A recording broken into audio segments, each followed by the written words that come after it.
कानून में तब्दीली है उसके बाद इलेक्शन कमीशन को हम ये समझते हैं कि अगले तमाम जो अभी बाई इलेक्शंस हैं ये ईवीएम के ऊपर कराने लाजमी है, और अगर इलेक्शन ईवीएम के ऊपर नहीं होते तो एक नुक्ता नज़र ये है कि हुकूमत उसको फंड नहीं कर सकेगी।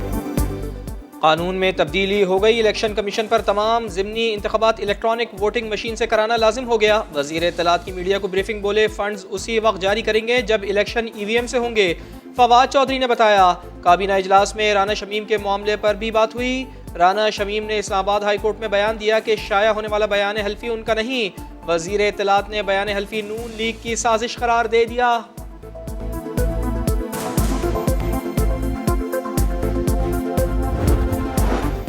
गिलगित बल्तिस्तान के साबिक जज के बयान हल्फी में नया मोड़। इस्लामाबाद हाई कोर्ट के बुलाने पर आज जब राना शमीम अदालत आए तो अपने बयान से ही लाइल्म निकले।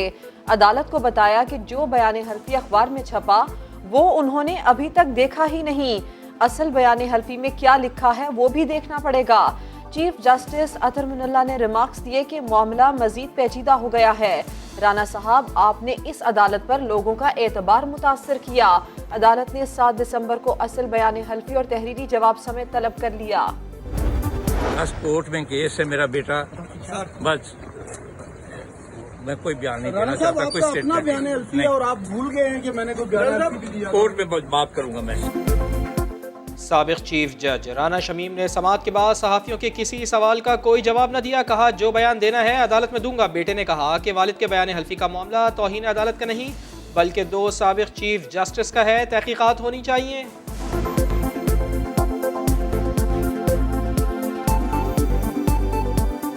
There are 2 chief justices involved. One is Chief Justice of Gilgit-Baltistan and one is Honorable Chief Justice of Pakistan farmer, और वो रिटायर हो गए। कंटेम्प्ट में तो नहीं इसको कंक्लूड किया जा सकता ना, इंक्वायरी इज रिक्वायर्ड। हम तो कहते हैं कि अगर मरियम नवाज साहिबा ने कोई कानून तोड़ा है तो कार्रवाई करें ना, आप में हिम्मत तो कार्रवाई करें। लेकिन जो आदमी आइन तोड़ रहा है, जो आदमी मुल्क के अदल के निजाम को तोड़ रहा है, वो खुद चीफ जस्टिस है, उसका कोई बात करने को तैयार नहीं है। तो बुलाए ना स्टैंडिंग कमेटी, कमीशन बनाए ना। कमीशन पर कमीशन बन रहे हैं, नतीजा सामने नहीं आता। मरियम नवाज ने कानून तोड़ा है तो कार्रवाई करें। शाहिद खाकान अब्बासी की तनकीद। कहा सऊदी अरब और IMF मुआहिदों से मजीद महंगाई आएगी। बदनसीबी है कि कोरोना के मरीजों को भी नहीं छोड़ा गया। चेयरमैन नैब की आंखें, मुंह और कान बंद हैं। जिन्होंने इस मुल्क के औरतों और बच्चों को शहीद करवाए, उन दहशतगर्दों के साथ हुकूमत चुप चुप के मुज़ाकरात कर रहे थे। हुकूमत दहशत गर्दों के सामने झुक चुकी है। APS के बच्चों को शहीद करने वालों से छुप छुप कर मुज़ाकरात किए गए। रात के अंधेरों में दहशत गर्दों से बात की जाती है, फिर सीज फायर हो जाता है। बिलावल भुट्टो जरदारी की तनकीद। कहा गैस पैदा करने वाले मुल्क में आइंदा माह गैस नहीं होगी। इमरान खान हर माह पेट्रोल की कीमत बढ़ाने का ऐलान कर चुके। स्टेट बैंक को IMF की गुलामी की इजाजत नहीं देंगे। ओवरसीज पाकिस्तानियों के नाम पर खेल खेला जा रहा है।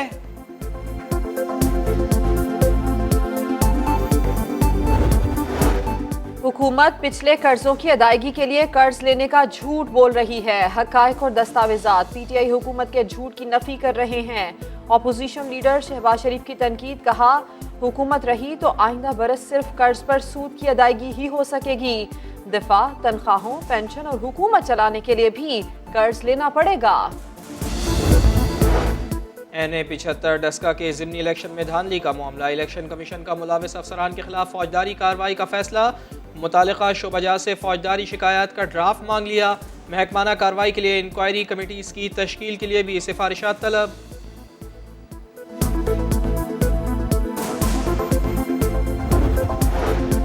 क्या सिनेमा, शादी हॉल, स्कूल और घर बनाना दिफाई मकासद हैं? फौज मुल्क के दिफा के लिए है, ना कि कारोबार करने के लिए। अटॉर्नी जनरल साहब, फौज को कानून कौन समझाएगा? कंटोनमेंट अराजी पर कमर्शियल सरगर्मियों के खिलाफ केस की समाअत। चीफ जस्टिस के रिमार्क्स। कालापुल के साथ वाली दीवार और ग्रैंड कन्वेंशन हॉल आज ही गिराने का हुक्म। कंटोनमेंट्स की तमाम जमीन असल हालत में बहाल करने का भी हुक्म दिया। सुप्रीम कोर्ट में MNA अली वजीर की जमानत मंजूर। दौरान समाअत जस्टिस सरदार तारिक ने रिमार्क्स दिए। कहा रियासत मुज़ाकरात करके लोगों को छोड़ रही है। हो सकता है कि कल अली वजीर के साथ भी मामला तय हो जाए।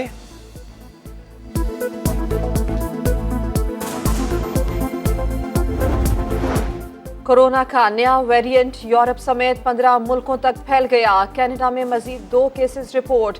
स्पेन और स्वीडन में भी वायरस पहुंच गया। WHO ने ओमिक्रॉन को संगीन खतरा करार दे दिया। जनानियां मना के she went ahead and blocked मी, और आज तक मेरे ऊपर ट्रेंड्स बनते रहते हैं ट्विटर पे, और बाकायदा उन्होंने एक टीम रखी हुई है जो मेरी किरदार कुशी करती रहती है। मरियम नवाज को नानी अम्मा कहा तो सख्त रद्दअमल आया। मरियम ने पैगाम भिजवाया कि उन्हें नानी ना कहूं। अदाकारा वीना मलिक का समा को इंटरव्यू, कहा बिलावल में बेनज़ीर की नहीं सिर्फ आसिफ अली जरदारी की झलक है। जरदारी की फिल्म पिट चुकी, बिलावल के वजीर आजम बनने का कोई इम्कान नहीं। चिटागोंग टेस्ट, पाकिस्तान ने बांग्लादेश को 8 विकेटों से हरा दिया। 202 रन का हदफ 2 विकेटों पर हासिल किया। पाकिस्तान को 2 मैचेस की सीरीज में 1-0 की बढ़तरी हासिल। आबिद अली ने 91 और अब्दुल्ला शफीक ने 73 रन बनाए। हसन अली और शाहीन आफरीदी की 7-7 विकेटें। Abid Ali man of the match करार। कप्तान बाबर आजम कहते हैं कि बांग्लादेश ने पहली इनिंग्स के पहले सेशन में अच्छी बैटिंग की। टेस्ट मैच की यही खूबसूरती है, सेशन टू सेशन सूरत हाल बदलती है। मैच की तैयारी के लिए वक्त कम था, लेकिन ये जवाब देना दुरुस्त नहीं।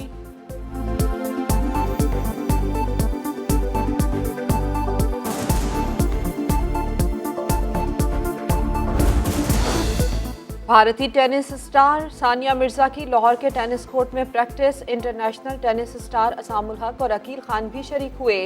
सानिया कहती हैं टेनिस कोर्ट में आलमी मयार की सहूलियात देखकर उनको खुशी हुई।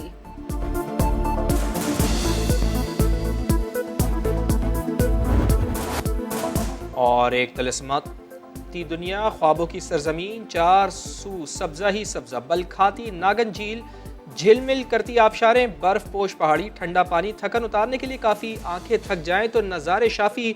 बुलेटिन में सैर कराएंगे आपको ज़मीन पर जन्नत कोहिस्तान में वाक़े जहाज़ बांडा की।